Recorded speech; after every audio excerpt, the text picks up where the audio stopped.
Hey everyone, welcome back to my channel. So the famous chant, "Let's Go Brandon," which was coined in America at a NASCAR event when a bunch of fans were saying F Joe Biden, the President of the United States, and the news reporter that was on the scene said, "Let's go Brandon." Let's go Brandon.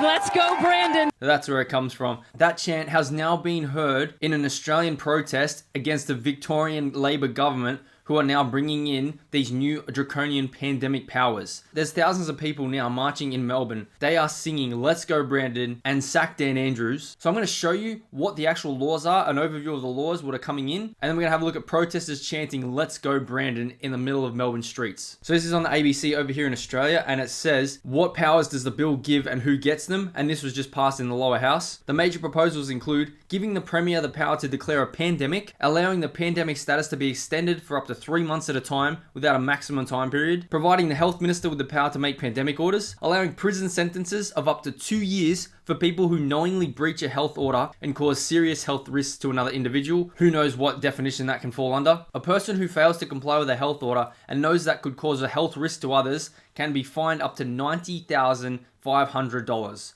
while businesses face fines of up to $452,500 for breaching these rules. Creating an independent pandemic management advisory committee and allowing people experiencing financial hardship to apply for lesser fines. So people in Victoria have been locked down now for more than half a year, and they want to say, people who haven't been able to work, we'll give you a little bit less of a fine if you aren't able to pay it as much because you haven't been able to work. Look at those fines. $90,500, a possible 2-year prison sentence for breaching a health order. So that's what's just been brought in. And now let's take a look at the protesters down in Melbourne. From Peter Phelan on Twitter, "Let's Go Brandon" chant at Melbourne freedom protests. Let's go Brandon! Let's go Brandon! Let's go Brandon! Let's go Andrews! Sack Dan Andrews! Sack Dan Andrews! Sack Dan Andrews! Let's go Brandon! Let's go Brandon! Let's go Brandon! Let's go Brandon! Sack Dan Andrews!